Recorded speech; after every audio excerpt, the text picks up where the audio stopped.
Assalamualaikum warahmatullahi wabarakatuh. Salatu wassalamu ala Rasulillah Sayyidina wa Maulana Muhammad sallallahu alaihi wasallam wa ala alihi wa sahbihi ajmain, amma ba'du. Baik teman-teman, jumpa lagi bersama Kang Andi di channel YouTube Kang Sunandi. Alhamdulillah, mudah-mudahan teman-teman hari ini jauh pertama baik lagi, jauh pertama sukses lagi, jauh pertama bangkit lagi dan semakin semangat sehingga sampai benar-benar pulih total, sampai benar-benar sembuh total. Saya doakan semuanya mudah-mudahan untuk penderita asam lambung GERD and CTP disorder sembuh total, amin Allahumma, dan itu pasti sembuh, amin Allahumma amin ya rabbal alamin. Baik teman-teman, alhamdulillah kali ini mungkin tempatnya yang dikatakan, karena saya suka dengan alam, saya lebih senang di suasana-suasana seperti ini memang dari dulu, dari zaman bujangan sampai saat ini teman-teman. Nah, untuk tema pembahasan tema kali ini teman-teman ya, karena banyak yang masuk di kolom komentar saya itu Kang, beberapa sensasi yang saya harus jelaskan, yaitu tentang seputaran asam lambung GERD and CT, yaitu sensasinya dari seperti kayak mulut asam, mulut terasa asam, terus juga dada sangat perih, terus kayak aliran darah kurang nggak begitu lancar. Kalau kelayangan itu memang sudah ciri khas ya teman-teman ya. Nah, itu mungkin beberapa itu saja dulu yang saya bahas, tapi ada sebagian yang semacam kayak persendian leher itu sakit, penjelasannya seperti apa. Baik, tonton sampai habis teman-teman, jangan skip-skip biar teman-teman tidak gagal paham ketika ada sensasi itu datang, teman-teman bisa menanganinya.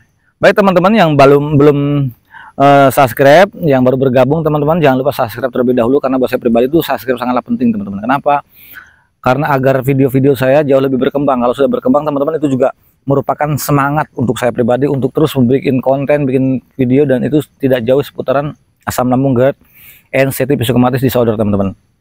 Sekali lagi di sini teman-teman, saya bukan ahli, terapi, saya bukan ahli medis, saya juga bukan dokter, saya bukan ahli obat ataupun ahli herbal. Saya berdasarkan menceritakan tentang seputaran asam lambung GERD and CTP disorder itu berdasarkan dengan pengalaman-pengalaman saya, dan saya berbicara itu hanya sebagai mantan teman-teman. Mantan yang sekarang yang 3 tahun teman-teman, yang sekarang alhamdulillah sekarang sudah dikatakan sembuh total alhamdulillah. Ngopi teman-teman, maaf ya gelasnya masih darurat nih karena posisi jauh kemana-mana. Begitu teman-teman ya. Jadi yang pertama, kenapa sih kalau mulut asam?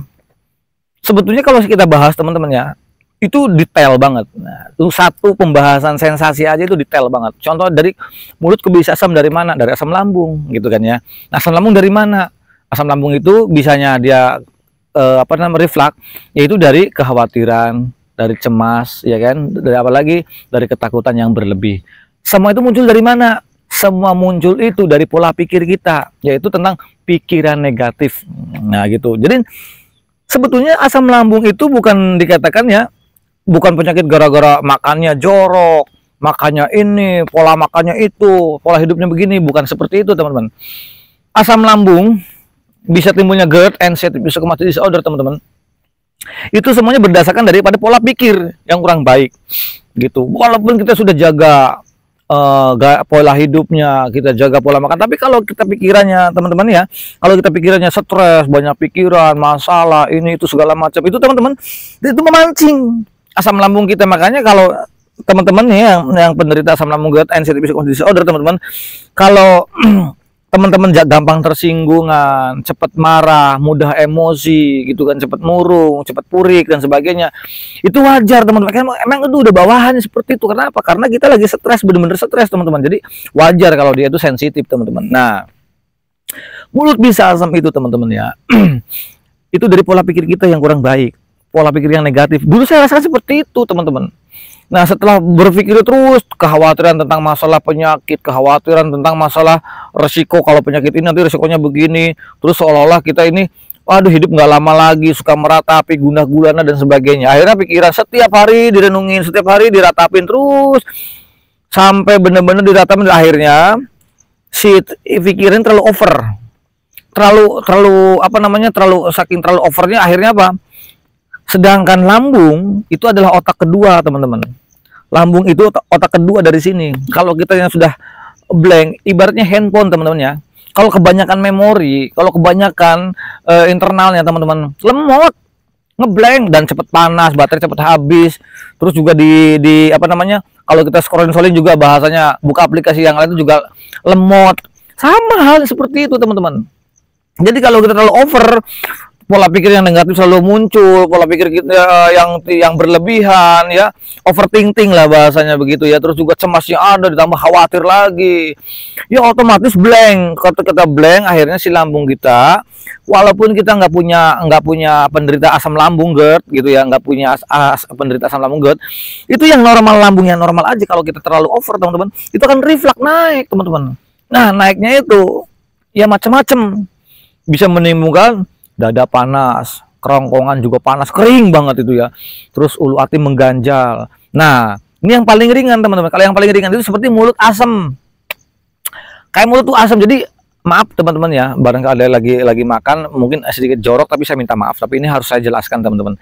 Nah itu ketika air liur itu naik dari sela-sela gigi itu, berasanya asam terus seperti itu. Itu yang saya rasakan. Dan itu teman-teman ya, resikonya kalau sudah mulut asam terus itu nanti jangan kaget kalau teman-teman itu giginya keropos gitu ya, jangan kaget. Dan itu pasti. Kenapa? Karena asam lambung itu, penjelasannya teman-teman ya, asam lambung itu tugasnya cuma satu teman-teman. Asam lambung itu tugasnya satu, apa? Ketika kita memberikan asupan makanan masuk ke lambung, nah tugasnya asam lambung itu yaitu mencerna, menghancurkan teman-teman. Tugasnya asam lambung itu menghancurkan makanan. Makanya kalau yang untuk penderita asam lambung GERD itu ya, makan tuh nggak boleh banyak-banyak, sedikit-sedikit aja. Biar kenapa? Ya, yang penting sering. Kenapa? Biar gampang dicerna. Kenapa sih kok bisa begitu? Karena yang punya asam lambung GERD itu teman-teman ya, pencernaannya itu belum lancar, belum stabil. Jadi wajar kayak kita makanan yang protein, diserapnya itu tidak sempurna gitu, karena kita belum maksimal gitu. Jadi wajar. Jadi jangan menyerah, harus semangat terus. Nanti juga kelamaan juga dia akan normal kembali gitu. Sebetulnya lambung tuh nggak diobatin ya, apalagi yang ringan-ringan nggak diobatin juga. Lambung udah punya obat sendiri. Dari mana? Nih obatnya begini teman-teman ya.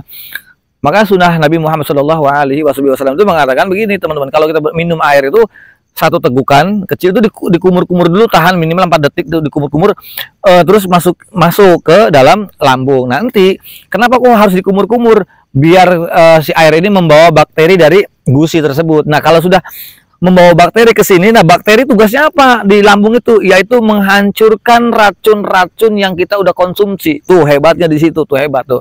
Allah Subhanahu wa taala menciptakan, atau Tuhan yang Maha Kuasa itu menciptakan makhluk itu benar-benar sangat sempurna. Kenapa? Ketika kita makan aja, bakteri menurut kedokteran itu bahaya dan sebagainya. Ternyata tidak teman-teman.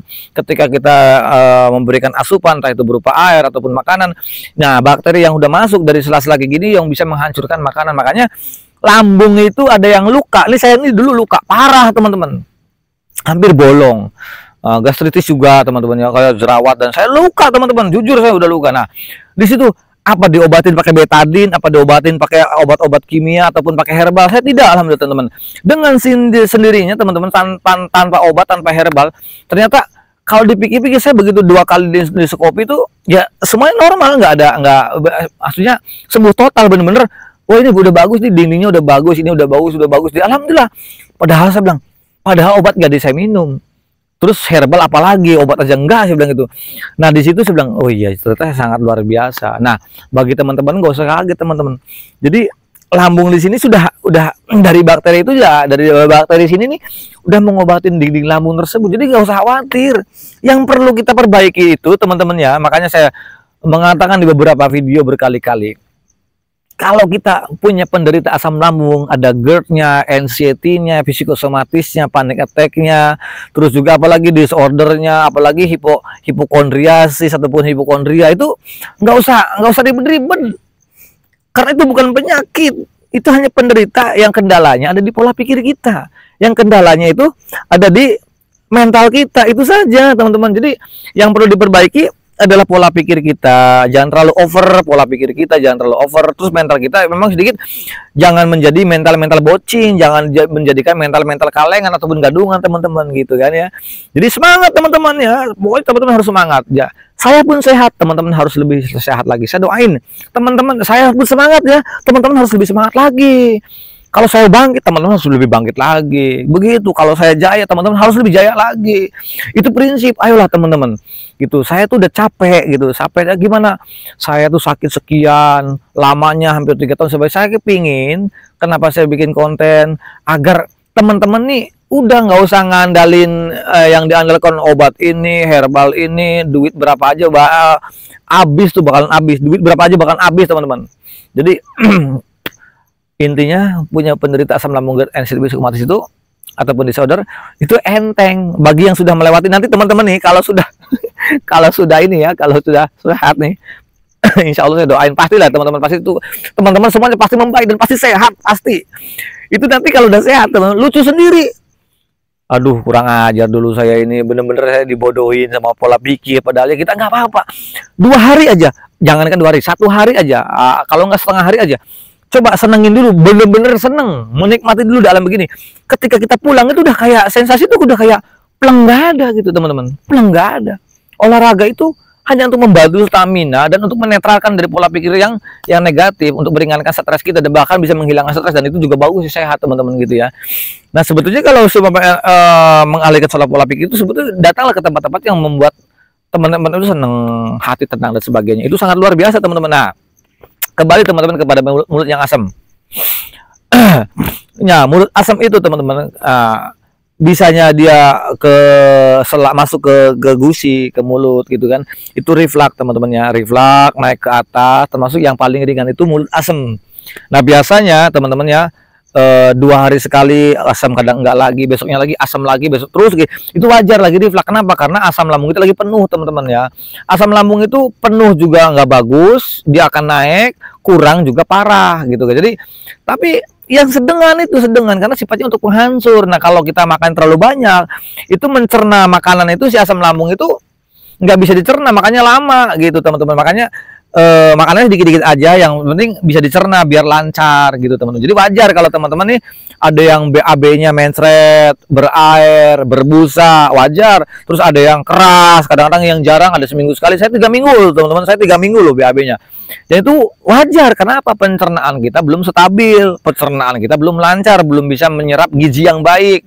Jadi wajar walaupun kita makan-makan yang berprotein, makan-makan yang bergizi, itu dicernanya belum baik gitu. Jadi wajar, tapi nggak apa-apa, itu aman teman-teman, aman ya, aman. Dan beberapa orang pun yang dikatakan yang orang-orang saya gitu, ternyata mereka aman-aman saja. Begitupun saya juga aman-aman aja. Saya tanya, ternyata sekian pengaduan itu yang paling parah tuh saya teman-teman, gastristis, terus ada luka, saya emahnya aku teman-teman, terus lambungnya sudah parah gitu saya itu, terus juga udah ada kerusakan di hati dan sebagainya pada waktu itu. Aduh, di situ saya sempet down gara-gara divonis dokter seperti itu. Tapi saya bilang itu, ada yang ngasih apa namanya, ada yang ngasih wejangan dokter yang dikatakan gini, Kang, pokoknya gini. Saya jalankan metodenya, sehingga sekarang saya udah capek, udah mau 3 tahun, udah capek lah teman-teman, bodoh amat lah. Tapi saya bilang ya udahlah, saya apa salahnya saya ikhtiar teman-teman, ikhtiar. Ternyata 1 bulan itu ada perubahan. Ih, kok 1 bulan ada perubahan? Nah, 1 bulan lebih 1 minggu itu saya periksa, semua normal. Nah, saya lebih semangat lagi ketika 2 bulan.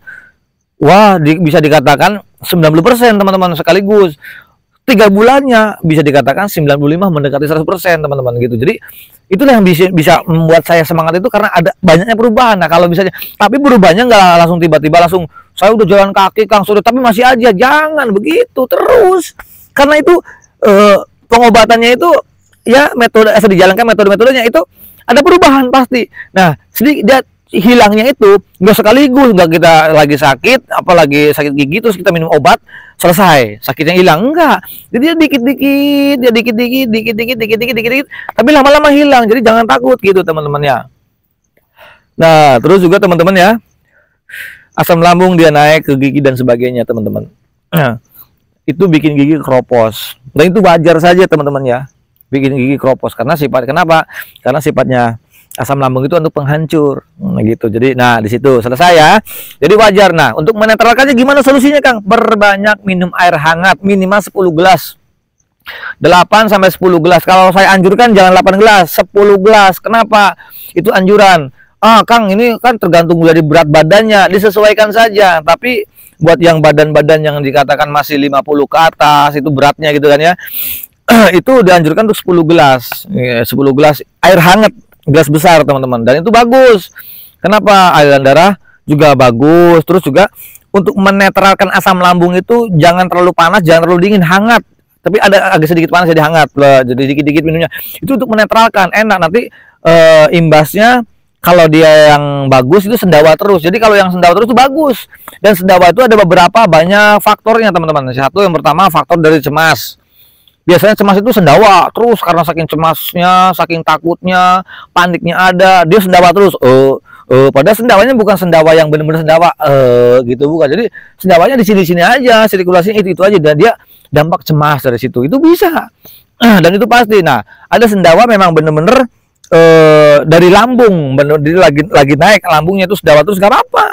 Dan itu bagus. Jadi asam lambung itu kalau nggak dia naik ke atas, dia ke bawah. Kalau ke bawah itu suka kentut, Kang. Saya kentut terus, ya bagus gitu teman-teman. Dibunyiin mau gede mau ya pokoknya terus itu bagus. Itu untuk meringankan sensasi teman-teman di situ. Terus teman-teman ya, setelah dia udah bisa sendawa, itu udah enakan teman-teman. Nah setelah selesai dari situ, nah ada lagi yang dikatakan sebagian sendi leher tuh sakit. Sama penjelasannya, kenapa? Itu sebagian dalam artikan bentuk stres kita, bentuk tegang kita. Saking tegangnya, saking takutnya, saking cemasnya, saking khawatirnya. Karena orang penderita asam lambung GERD, anxiety psychomotor disorder itu teman-teman ya, mereka tuh yang ditakut cuma dua teman-teman. Apa? Takut M, sama takut apa? Takut punya penyakit berat ataupun penyakit kronis. Itu saja. Kalau penyakit-penyakit lain bahasanya nggak ditakutin, padahal kalau teman-teman sadar teman-teman ya, dan coba disadari bahwa penderita asam lambung GERD, anxiety psychomotor disorder teman-teman, ataupun hipokondriasis teman-teman, itu bukan penyakit berat dan bukan penyakit kronis, dan itu tidak ada hubungannya dengan penyakit, dan ini hubungannya dengan mental kita, dengan pikiran kita. Makanya saya baru lihat di iklan, kadang-kadang iklan itu suka nakut-nakutin. Nanti udah nakut-nakutin risikonya begini-begini nih. Ujung-ujungnya apa? Ujungnya dia jualan obat. Ujung-ujungnya dia apa? Jualan herbal. Ini yang parah begitu. Jadi kan orang kena mental dulu. Saya menguatkan untuk teman-teman dimanapun teman-teman, jangan pernah takut. Kalau bisa tantangin sensasi itu. Karena asam lambung itu, untuk penderita asam lambung GERD, anxiety psychomotor disorder itu teman-temannya bukan penyakit, dan bukan penyakit parah ataupun penyakit kronis, bukan, dan tidak ada hubungannya. Itu hanya kendala di pola pikir saja, hanya dikendali di mental saja. Kenapa bisa seperti itu? Wajar kalau kita punya ketraumaan. Sedangkan trauma itu teman-teman ya, nggak bisa diobatin, nggak bisa diruqyah, diobatin, apalagi di herbal, dikasih madu, kasih ini, nggak bisa. Trauma itu apa? Teman-teman pernah jatuh dari motor, teman-teman pernah jatuh dari pohon, ataupun pernah takut lah, nanti saya dulu pernah jatuh pakai motor ini, saya takut lah. Itu trauma apa bisa diobatin? Nggak bisa teman-teman trauma itu. Jadi bagaimana untuk melawan trauma itu? Ya kita mau tidak mau harus melawan mental gadungan, mental bocing, mental kalengan. Mau tidak mau itu harus dilawan. Makanya teman-teman, Kang, saya takut pergi jauh, saya takut keramaian, saya takut mendengar berita duka, saya takut mendengar cerita-cerita tentang penyakit. Ya itu karena mental kita lagi down, teman-teman, lagi down. Mau tidak mau hadapin, tantangin aja, walaupun sensasi keluar nggak apa-apa, untuk memperkuat mental kita. Begitu teman-teman. Jadi trauma itu dan takut itu nggak bisa diobatin. Oke, kita pergi ke psikiater, dikasih obat ketenangan, dikasih obat tenang, dikasih dokter, dikasih obat. Enak, Kang, saya nggak bisa lepas dari obat dari psikiater, itu nggak bisa. Ya silakan. Kalau Anda masih ketergantungan pakai obat, silakan. Tapi likulli syai'in maziyah, ada kekurangan, ada kelebihannya. Kenapa? Semakin kamu banyak konsumsi obat yang dari kimia, silakan tanggung resikonya sendiri. Kalau saya sendiri pribadi teman-teman, saya lebih suka alami teman-teman. Jadi kalau alami itu, kalau sudah sehatnya ya alami begini, jadi nggak balik lagi. Jadi kita itu tidak ketergantungan kepada obat ataupun kepada herbal. Kenapa kok bisa seperti itu? Karena ya dikatakan takutnya ada efek samping gitu, apalagi dengan bahan-bahan kimia seperti orang herbal aja ada efek samping teman-teman gitu kan. Jadi buat saya pribadi, alangkah baiknya murni, udah jalan ke metode-metode aja kok, mudah kok. Nanti teman-teman kalau udah bisa ada sensasi udah 90% baik itu, dan itu pasti baik. Itu oh ternyata begini, enteng, enteng teman-teman, enteng, mudah. Yang susah itu melawan mental gadungan, mental kacangan, mental kalengan, mental bocing, sama kita masih susah mendobrak daripada lingkaran siluman pola pikirnya. Nah, di situ makanya mau tidak mau teman-teman, ketika kita ada sesuatu ada acara, Kang, ada yang bilang ke saya, Kang, saya nih mau ke tempat acara tapi saya takut. Justru di situ kesempatan kamu untuk melawan mental gadungan. Justru kesempatan kamu untuk melawan mental bocing. Justru untuk kesempatan kamu untuk melawan pikiran daripada lingkaran siluman, teman-teman. Itu kesempatan kita dan kesempatan kamu. Makanya saya anjurkan pergilah ke tempat-tempat. Makanya saya bilang anjurkan lagi, kamu catat di buku ke tempat mana aja yang kira-kira membuat kamu itu takut. Catat. Setelah dicatat banyak daftarnya, kamu datengin, coba belajar satu persatu. Tapi Kang, saya terasa kayak mau pingsan. Itu kan perasaan doang, itu kan dari pikiran kamu, padahal kamu itu sehat. Buktinya apa? Buktinya selama ribuan yang nonton video-video saya, apakah pernah ngalamin pingsan? Gak ada. Itu kan perasaan kayak terasa mau pingsan, rasa begini, itu perasaan dari kita. Itulah buruknya anxiety yang selalu mengganggu pola pikir kita, yang selalu bikin kita down, takut ke sini, takut ke situ. Jangankan ke sini ke situnya kita serba takut. Kadang-kadang mendengar orang bercerita tentang penyakit aja, kita udah down dulu, udah drop dulu gitu. Itu tanda teman-teman bahwa kita tuh yang sakit itu mental. Kok orang pada fokusnya ke lambung? Silahkan kamu obatin lambungnya. Kalau kamu udah merasa sembuh, kamu pergi ke tempat-tempat keramaian, kamu pergi ke tempat-tempat orang meninggal. Kamu datang, kamu nengok ke orang meninggal, kira-kira ada reaksi enggak? Kalau masih ada reaksi, berarti bukan lambung kamu yang rusak. Apa? Mental dan pola pikir kita yang rusak. Jadi yang kalau saya saran dari saya itu yang perlu diperbaiki adalah mental dan pola pikir. Karena jangan dianggap enteng, pola pikir itu kok apa sih pola pikir? Gampang, jangan. Pola pikir mah gampang, nggak bisa teman-teman. Pola pikir itu perlu latihan. Jadi nggak seperti kayak penyakit. Kalau penyakit itu penyakitnya apa? Ini penyakitnya begini, obatnya ini. Ada ini penyakitnya ini, obatnya ini. Ini penyakitnya sakit gigi, obatnya ini. Penyakitnya sakit mata, obatnya ini. Ada obatnya. Tapi kalau pikiran, apa obatnya? Coba, apa obatnya? Hanya ketenangan doang. Salah besar. Jadi pola pikir itu obatnya. Nggak ada dan nggak ada obatnya, dan bukan ke siapa-siapa, obatnya ada di dalam diri kita teman-teman. Untuk bagaimana? Nah, saya sebagai mentor teman-teman, yang sebagai dikatakan pengalaman, itu kenapa saya bilang obatnya ada dalam diri kita. Kamu memaksakan diri untuk menghibur diri gitu kan, datang ke suatu tempat-tempat yang membuat teman-teman pikiran tenang, hati senang. Terus intinya untuk mengalihkan trauma tersebut, bisa melupakan dulu gitu kan ya. Harus bisa move on dulu dengan ketraumaan, dengan khawatiran gitu. Jadi kita bikin benteng dulu, supaya mental kita dibikin benteng seperti benteng Takeshi itu teman-teman. Jadi seperti itu, obatnya dalam diri kita sendiri, dan pola pikir itu bisa mengaruhi. Kenapa? Sekian banyak, maka terkenalnya orang penderita asam lambung, GERD, anxiety, psychosomatic disorder itu teman-teman, rata-rata kan orang mengatakan 1001 sensasi gitu. 1001 sensasi seperti itu kan. Karena apa? Karena saking nano-nanonya macam-macam. Kok pola pikir kok bisa menimbulkan dari ke fisik? Kok dari pikiran? Ya memang bisa teman-teman. Contohnya apa?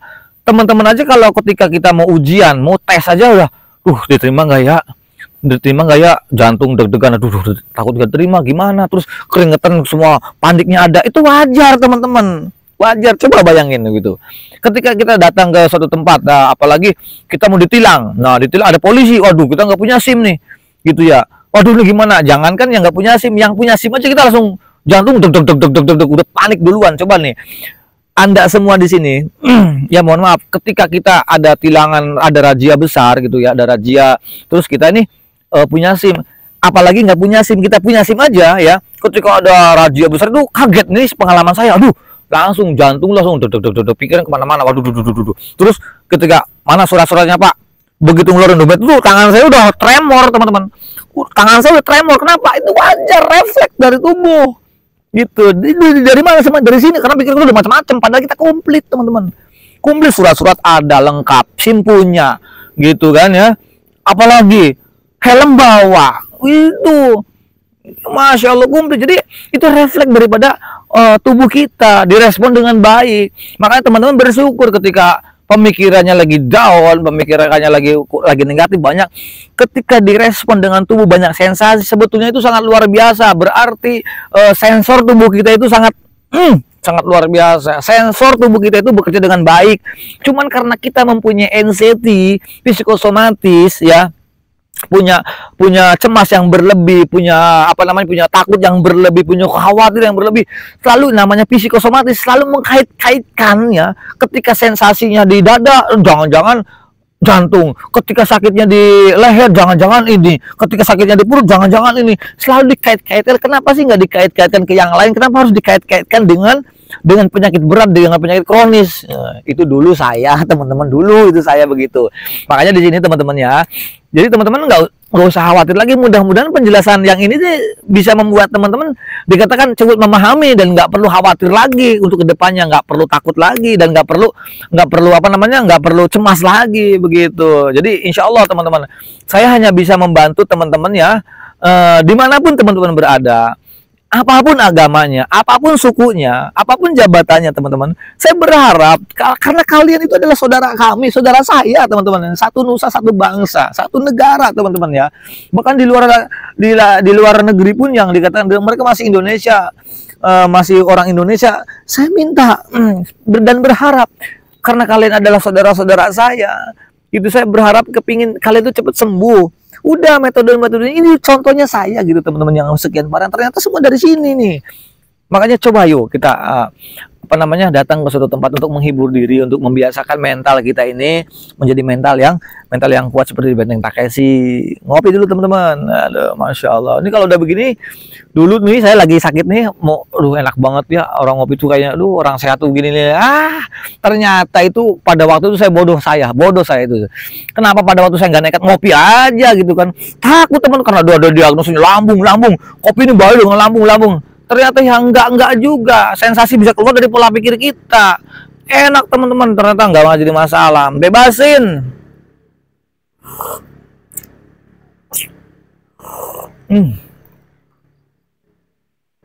Masya Allah. sangat luar biasa teman-teman. Udah ngopi, ngerokok, suasana begini. Kang, rokoknya banyak amat Kang. Saya kalau rokoknya nggak 2 nggak bisa ngerokok, saya nggak mau. Tapi kalau bini atu, kalau rokok boleh nggak apa-apa 2, kalau bini atu. Nikmat teman-teman. Jadi masya Allah teman-teman, nikmat mana lagi yang kita dustakan ya? Subhanallah. Ini cobalah teman-teman, ayo semangat teman-teman, ayo semangat teman-teman. Saya yakin, wallah teman-teman pasti sembuh. Mau itu gastritis, mau itu lambungnya begini begitu. Kenapa saya bisa bilang seperti itu? Karena saya paling parah teman-teman.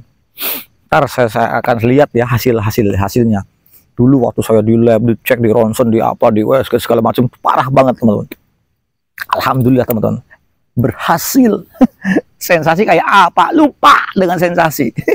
Alhamdulillah, saya yakin teman-teman pun akan seperti itu. Nanti teman-teman akan lupa, hanya mengingat sensasinya. Ya perutnya begini, ya dadanya begitu, sendinya begini, sendinya begitu, nanti akan begitu. Tapi dengan rasa tuh lupa. Kenapa? Karena saking sekarang kita udah mentalnya udah, ya ditantang juga nggak datang sensasi. Saya nggak makan, terus saya minum kopi terus, nggak timbul sensasi. Kenapa? Ya kan udah lupa teman-teman. Nanti teman-teman seperti itu, yakin. Baik di sini ibu-ibu, bapak-bapak, mas-mas, om-om, tante-tante, adik-adik, ya, abang-abangku, yakin teman-teman pasti sembuh dan ini pasti gitu. Kalau pengen cepat, metode-metodenya dijalankan teman-teman, itu sangat luar biasa. Jadi semangat teman-teman ya. Insya Allah saya berharap ya Allah, mudah-mudahan kepada Allah Subhanahu Wa Taala, yaitu kepada Tuhan Yang Maha Kuasa. Nanti Allah akan cabut penyakit-penyakitnya, dan dari teman-teman pun juga memang harus semangat, ada niat bener-bener, niat semangat, niat mau sembuh bener-bener. Diisilah otak-otak kita dengan saya harus sehat dan saya harus semangat ya. Terus saya harus kuat dan saya bisa. Ingat, ini bukan penyakit berat dan ini bukan penyakit, dan ini suatu pikiran. Pasti bisa teman-teman, pasti bisa. Jangan putus asa. Jangan putus asa, harus kunci semangat gitu teman-teman. Kalau nggak ada semangat, walaupun kita tahu metodenya, kalau nggak ada semangat, paksakan diri. Karena kita harus sembuh, kita banyak tanggung jawab, dan orang di sekeliling kita membutuhkan kita. Nah, Begitu teman-teman, semangat ya teman-teman ya. Jadi al insanu makanul khotowanisan, saya manusia biasa, tanpa salah dan khilaf. Jadi mohon maaf barangkali banyak salah kata yang kurang berkenan. Saya tidak berniat menyinggung siapapun di sini, tapi inilah saya harus sampaikan. Kulil haq walau kana muron, ya walaupun sakit yang penting jujur dengan apa adanya. Itulah yang baik datang dari Allah Subhanahu wa taala, yang jelek dari saya pribadi. Mudah-mudahan ini menjadi manfaat buat teman-teman semua. Akhir kalam, assalamualaikum warahmatullahi wabarakatuh.